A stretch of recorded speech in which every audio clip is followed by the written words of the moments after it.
Hello to my fellow history fans and people that think if I learn something new today, it will be a good day. We are continuing with Professor Noggin's questions, and one of them I don't know a whole lot about, so if you do, feel free to inform me because I love to learn new things. But here's the question.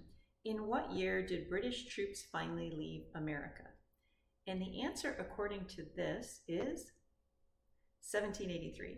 And that's when they finally leave New York and most of the eastern seaboard. But apparently they stayed as long as 1796 in Michigan. I'm from the Midwest. It was Fort Detroit.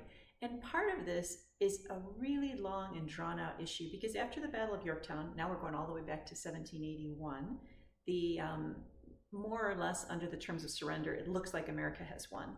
But things will drag on until 1783 because there's a lot of things to work out. And the British stay plunked right down in New York.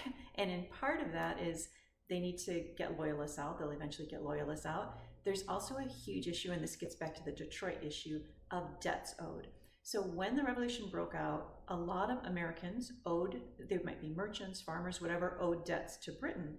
And everything kind of got on hold during the war. In fact, you couldn't pay Britain because they were the enemy. So now under this Treaty of Paris, the war is ended 1783, there's supposed to be no impediments to paying back the British all this money we owe. And however, some states were actually passing laws saying you can't pay the British because the British came in and sort of destroyed the country, so they should have to pay us. So poor John Adams, and this is a wonderful book if you ever get a chance. This is David McCullough's John Adams.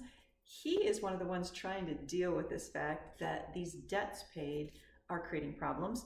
The British still sitting in New York is creating problems, and it kind of went on from there. So that's a little bit of an overview, but if this is something you know a lot about, I would love to know more about. All right, number 2. How many soldiers in the Continental Army died during the war? 25,000, 250,000, or 2 million? The answer is 25,000.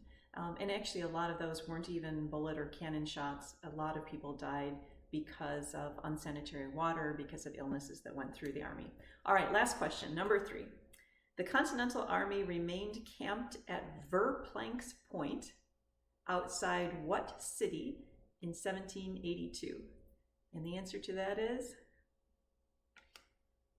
New York, because New York was the big holdout, like I said, toward the end of the war. The British were holding on to it in part as a bargaining chip. So Washington was kind of waiting outside to go claim it, and there was always concerns, that they would burn it or something would happen. But anyway, eventually it all passed hands and went back to the Continentals ended up taking over New York again. Anyway, thanks for letting me share.